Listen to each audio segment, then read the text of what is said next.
Welcome back to the Rocket Refuel, and we have a special episode this week with us playing Mississippi State this Saturday. We thought we'd bring on uh, a podcast that we're affiliated with on the College Huddle. It's a large network of almost 80 podcasts, and we thought we'd start collabing with a few of our friends on there. And today we have Landon Tucker from My Dogs Are Barking podcast. And we really appreciate you joining. Also with us is Dan Rocketman Savage. What's up? What's up? What's up? And Nate, the Texas Rocket Kresge. How's it going, everybody? So to kick it off, I did want to kind of recap a little bit with Landon, the game last week with Arizona State, and looked a little bleak at halftime, but Mississippi State kind of cleaned it up a bit and made it a gentleman's game. Kevin Coleman's 80-yard touchdown was exciting at the end to give some life. What do you think about the game, Landon? Yeah, well, hey, first off, guys, thank you so much for having us on. And man, it feels so good to be in the full swing of things when it comes to college football. I mean, we're in it now.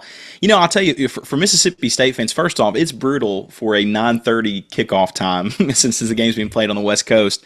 But for a 9:30 kickoff time for your team to lose at the end is a little bit more brutal. You know, I think Bulldog fans overall.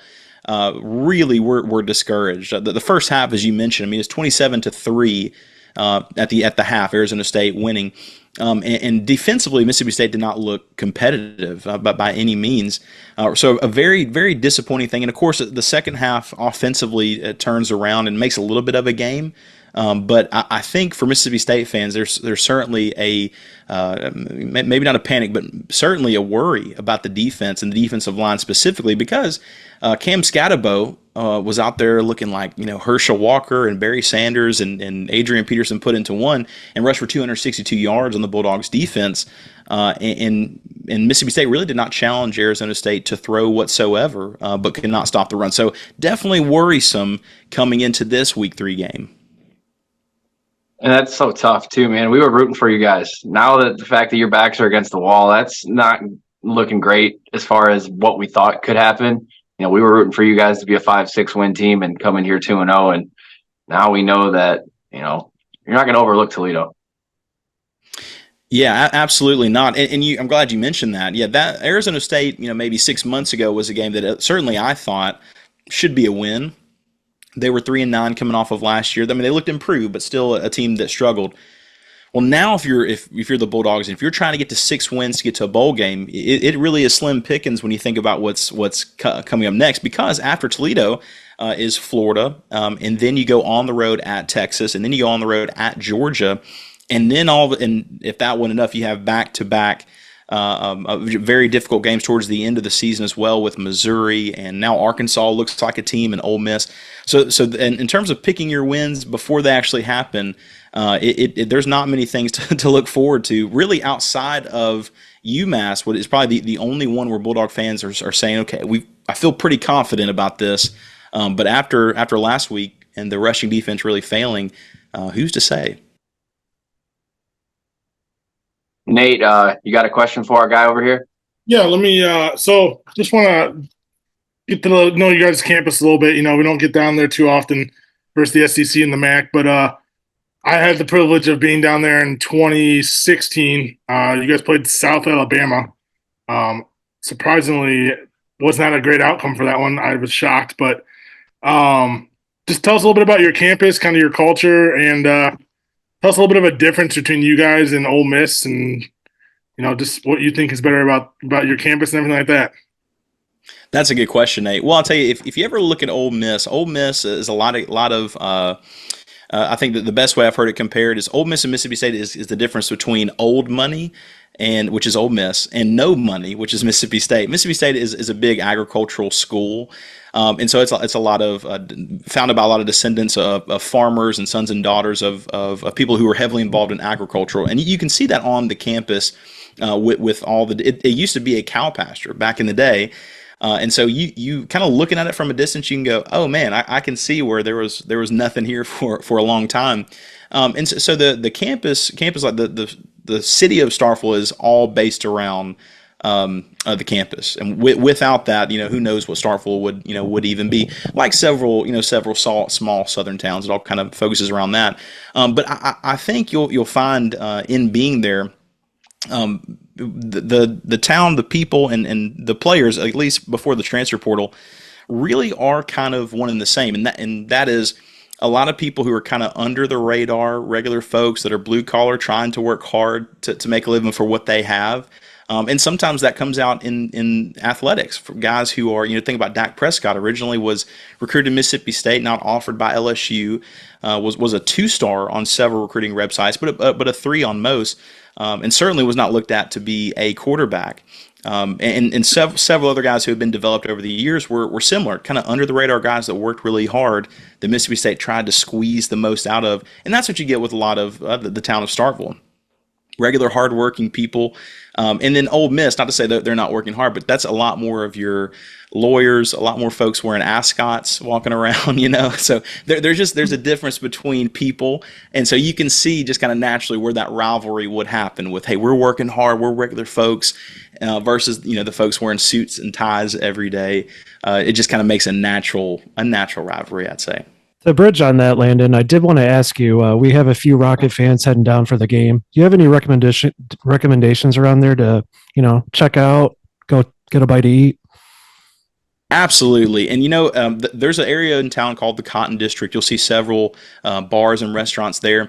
I would just tell you, man, if you're going to eat anywhere, I would recommend Little Dewey. It's a barbecue restaurant. Kirk Herbstreit, if there's a restaurant Kirk ever mentions in Starkville, it's Little Dewey. It's been around forever, but it's really, really good barbecue in terms of if you want to kind of say, okay, what's Mississippi barbecue about? That's a great place to go. Another place there in the Cotton District is called Two Brothers Smoked Meats. As you can see, all about barbecue. I would certainly do that. And if you're a coffee drinker like myself, oh, no way. I did not mean to do this, but Strange Brew, I don't know if you can read this very well, but Strange Brew Coffee House is an original in Starkville that's grown around the state that has some really good coffee. I would certainly try those two places.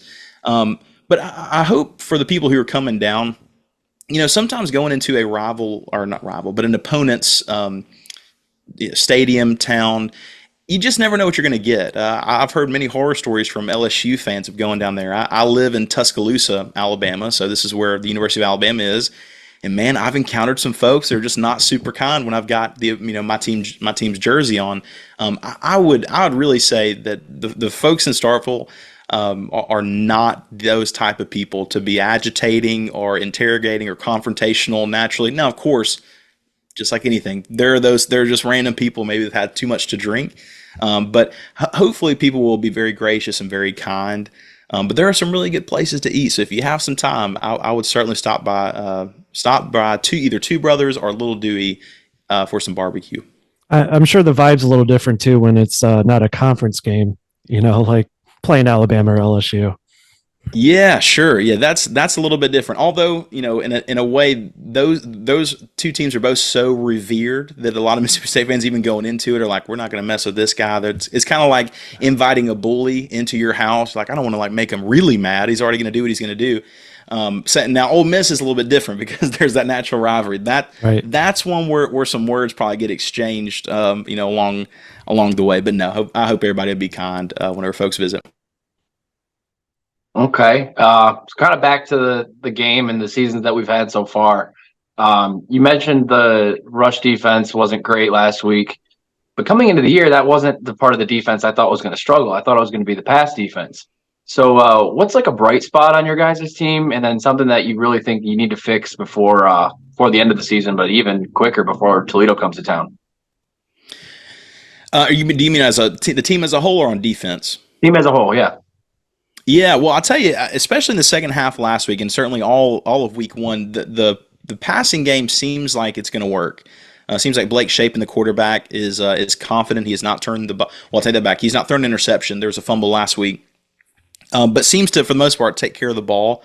And the receivers are as advertised. A lot of these guys are transfer portal guys. Kevin Coleman, who was mentioned at the very beginning of the show by Kyle, is currently fourth in the SEC in receiving yards through 2 games, and so he's been sensational. That's an area where Mississippi State is going to really need to lean on. Defensively, it's just really difficult. The leading tackler who has 28 tackles is sophomore Isaac Smith, and he's a safety. Well, if that tells us anything, people are getting to that second and third level, and he's having to come up and make the tackles. So for Mississippi State, the Bulldogs have got to figure out a way to slow people down in the run game, and that's something I'm interested about in this game is. Will Tucker Gleason be able to throw the ball down the field, or will the Jason Candler and the coaches think, man, we really have an opportunity to run over these guys, and that's an opportunity to get Willie Shaw involved. So I'm interested to see what Toledo's going to go with, because obviously Gleason can throw the ball well, but he can scoot, like he can run whenever and take off whenever he has to. So that's going to be an interesting part of this particular game. But yeah, Mississippi State's defense is really in a lot of trouble going forward. I think we have some similar, pathway of thinking. Toledo has been rough on the ground so far, but that's just the 5 new linemen trying to get in the swing of things. But the big plays have been there. So I could see our defense on the field a lot this week. And that's kind of going to be a give and take with you guys, who also had 19 minutes of total possession last week. We had 15. So someone's got to budge there. Someone's going to have the ball more than the other team. Yeah, that's going to be interesting to see. You're exactly right. Yeah, you have to wonder who's going to try to steal the time of possession. I will tell you this: Mississippi State's run game has been a real disappointment. I think for a total last week was certainly under 40 yards. I don't remember the exact total, but no, the offensive line does not seem to be able to get a push when running the ball. And Mississippi State is still using that play action for their passes, but they're not running it a lot because there's no success. So I'll be interested to see. Mississippi State ideally would love to take some time, run the ball, keep the ball for a long time, but they have not been successful through the first 2 games, even their first game versus Eastern Kentucky. So I'm doubtful, at least, that Mississippi State is going to be able to control the time of possession in this one. It's going to be interesting. So as far as players that really kind of impact your roster, I mean, obviously last year Toledo had Quinyon Mitchell, a real high draft pick, having a rarity in Toledo, but we get a lot of guys in the NFL, but not usually first round. But I think we got a few guys should be mid round picks this year. What about you guys? As far as NFL talent, you think? An interesting stat is Mississippi State has not had a first-round wide receiver taken since 1996. That was Eric Moles to the Buffalo Bills. Since then, the wide receiver position can be described as underwhelming. I would say this is the first season I'd say there's a guy who has an opportunity to be. I'm not ready to say first or second round, but Kevin Coleman seems to be very special, just in the way that he can cut. There's some guys, whether if you ever watched a high school game or maybe went to a college game, where when they got the ball in their hand, you thought, man, this just looks different than other people. That's Kevin Coleman from Mississippi State. Blake Shapen can control the game, and he threw for 270 this past game, and I believe 258 or so in the first game. So he can get the ball down the field. Defensively, Isaac Smith might be the only player just simply draftable. There's not an Emmanuel Forbes as a first-round pick or a Martin Emerson as a first-round pick or Jeffrey Simmons or Chris Jones. There's nobody like that on this defense. Offensively, like I mentioned, the only one I can really say is a playmaker and maybe a star is Kevin Coleman. Kelly Akikari was a UTEP transfer from this past year. He had 1,100 yards last season at UTEP. But was injured in the first game and only caught 2 passes here in the second game. I would expect him to have a much larger role in this Toledo game based upon some of the guys who are reporting from practice. But yeah, not a lot of talent. I will tell you, I'm interested to see Jadarius Perkins for Toledo line up at corner. As I mentioned in the first time we had a preview with Dan. The first part of this year in the summertime, Jadarius Perkins was a guy that Mississippi State heavily recruited and missed out on in 2 different occasions where it looked like, man, it was going to be good, and he chose somebody else. So finally, he'll be able to come to Starkville, but I imagine he'll be coming to Starkville with something to prove. So it's going to be interesting. He actually he got pulled last game. We've been rotating a lot of corners in there, and we have one that he had 8 tackles and an interception and a fumble He caused a fumble the first week. Braden Alls, he's from Toledo, and then he had another interception this week. So we're kind of throwing in some guys there, some younger talent that's competing with him. And, Perkins has had some tackles. He's been fine. But I'd say if there's any weakness on the Toledo team, it's been going over the top of our corners. So I don't know how much we're going to see of him this week. He's going to have to be physical with those wide receivers if he does play a lot. I'd love to ask, from what you guys, y'all's perspective, do you think Jaquez Stewart will have a bigger impact in this game? He showed off his playmaking skills in this past game, and obviously could be a shifty guy. Do you think that's a guy that gets more carries, or they find a way to get the ball in his hands, or do you think it's going to be somebody else? What do you guys think? I do think they're going to throw him in more. Our running back room is definitely positioned like the NFL, where we kind of have a 1-2, almost 3 punch, and Stewart's definitely our shifty, speedy guy, and then we have Willie Shaw, who's more of a bruiser. I think they're going to try both early and see who starts working through the play calling. Yeah, I really think that the down and distance last week was just horrible for Toledo. We were behind the sticks the whole game, so we were in a lot of passing downs, and a lot of the short passes we did, we wouldn't complete them. So, like I said, it was a lot of explosives. So I'm not sure what to take as far as the run blocking last week. We just didn't run the ball a whole ton because we weren't in down and distances to run. You only run 44 plays, and you shouldn't expect a huge run output. But he is if there's an NFL guy in the backfield, I do think it's Jaquez. You can see him in special teams. I mean, he's a 100-meter champion in Florida in high school. Dude's really, really fast. So if I was kicking off, I wouldn't kick to him. Here nor there, we're going to have to see if he's a real impact guy as far as, a 5 yard per carry or something like that with 10+ touches this weekend. Yeah, that's a scary guy for Mississippi State fans who have maybe not taken time to really study Toledo. That's a guy that could, if he gets loose and gets in some space, the Bulldogs will have a tough time catching him if they can. Another guy I'd keep an eye on is Anthony Torres. If things aren't moving as well as we want, or the pressure's getting to Tucker Gleason, that will be a big check down guy, along with our running backs. Anthony Torres being a rather tall tight end, it's an easy target to throw up to. Yeah, 6'6", 260 doesn't grow on trees around here. So, okay. And kind of wrapping it up, there's 134 teams now in the college landscape. It's growing. It's huge. Without much data, where do you think Mississippi State ranks as far as in the 134? Do you think you're, a top 60 team that's just going to prove to get there? Or do you think you're back towards 100, kind of where, the Toledo and the Northern Illinois and the Bowling Greens are? Yeah, that's a good question. Before last season, Mississippi State had made had a 13-year bowl streak and had just been very consistent. Now, sometimes that was by the skin of their teeth and barely 6-6.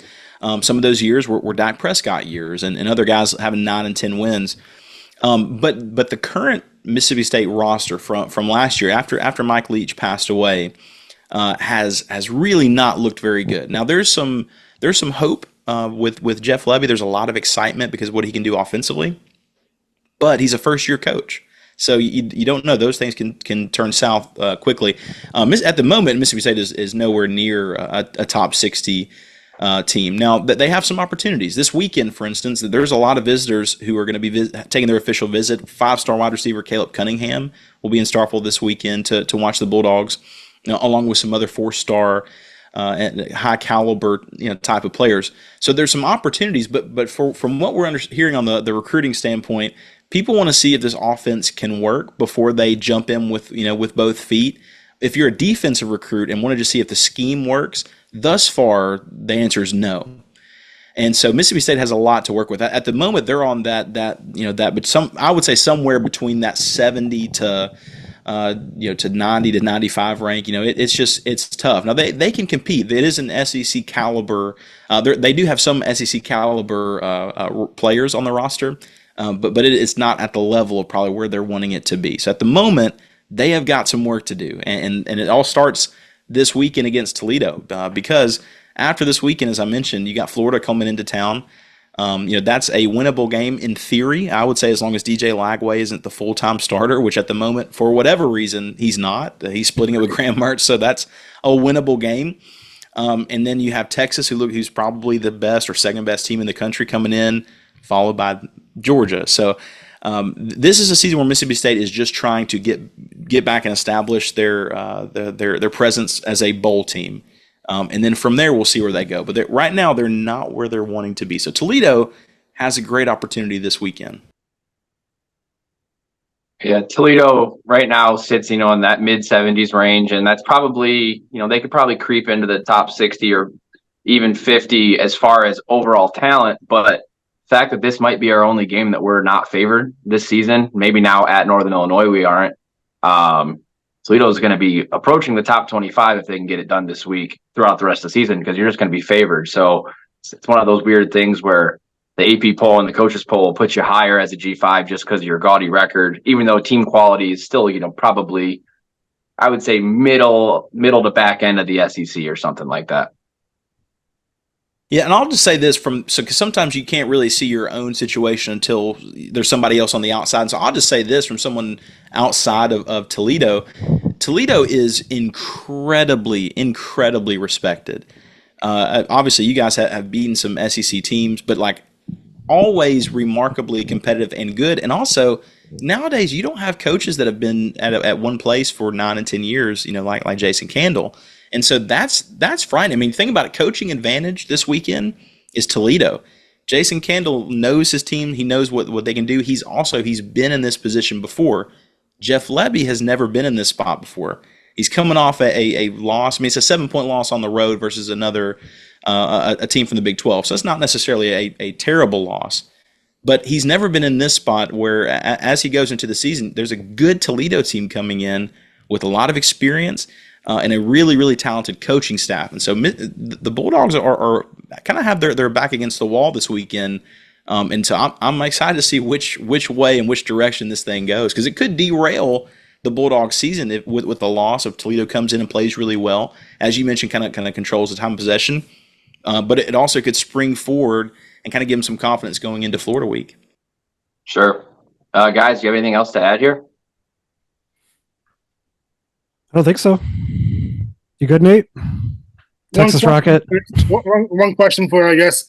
As a fan base, obviously with Coach Leach, that was just a terrible thing to hear and all that. Just, I can't imagine that being a program and that happening and just so sudden and just out of the blue, just terrible news for college football. How do you think your program responded, and do you like the hire that you guys had to kind of make to replace him and all that? Yeah, and just for some folks that don't know, Mike Leach passes away in December of 2022. A couple of days later, Mississippi State makes Zach Arnett, who's a defensive coordinator, never been a head coach, but defense coordinator, the head coach. And honestly, I still to this day, I think it was the right thing to do in order to keep that current class together. It's just some, any bit of tragedy, especially think about for young people, is so difficult to understand. And so having some sort, because the rest of the coaching staff stayed after Mike Leach passed away, and this is the same coaching staff that was with him at Washington State and Texas Tech. So the student athletes had that same consistency of their coaches being around. Now, from the outside perspective, you go, man, there's got to have been somebody else better than Zach Arnett, because clearly he was a little overwhelmed. He changed the offense, but he did not change the offensive personnel from the air raid. And so the offense really struggled and really was not able to compete. Now, leading into Jeff Lebby being here, I think the Bulldogs are on the right track, because if they're going to lose games, they're at least going to have some type of offense along with it, as sad as that sounds. But at least they can move the ball a little bit. Last season for Bulldog fans was just dreadful, because they're losing games, but they're being blown out and not really competitive in the trenches with their offense. Now they can see they've got some playmakers, and so it seems like things are on the right trajectory. But the defense has got to be figured out. At Oklahoma, you have the ability to have the defense on the field a lot because you're scoring a lot of points, but there are different athletes at Oklahoma than there are at Mississippi State. So we'll see how it goes. I think the Bulldogs now are on the right track. Last season was a lot more gloom. I mean, our coach had passed away, and then the team's not winning. It's just not a lot of good things to cheer for. But the Bulldogs are excited about this season and excited about this new opportunity, and certainly excited to take on Toledo. Absolutely. Well, Landon, we really appreciate you bringing on. I think we're going to wrap it up, but I really encourage Toledo fans to check out Landon's podcast, My Dogs Are Barking, for the other side's perspective into coming into this game this week. Anything you'd like to plug or the handles to check out your social media and podcasts? Yeah, man, we certainly would always enjoy that. We did a preview episode, kind of recapping Arizona State loss and kind of a preview for Toledo this upcoming week. Just check it out on YouTube, the My Dogs Are Barking podcast. We're also on Spotify and Apple, of course. But also, earlier in the season, we released a preview episodes for each team that Mississippi State was playing and interviewed someone from that side of the fence. And we had a great opportunity to interview Dan from Midnight Blue and Gold podcast, just to kind of get a perspective on Toledo, what Toledo is all about, a little bit about what the fans are like. And so check that out. I think Dan did a really great job of representing you guys, and I came away and was certainly impressed. So give that a listen when you can. There you go, Dan. Thanks, man. I appreciate it. I really do. Pat Gillick, PJ Spiller was also on that episode. He couldn't make it tonight. Got held up at work, but yep, it's just one of the 5 in our crew, and we love to interact with the other podcasts in the College Huddle. All right, guys. Well, we appreciate you tuning in, and we're hoping for a Toledo win. We know what Landon's hoping for, but we'll catch you next time on the Rocket Refuel.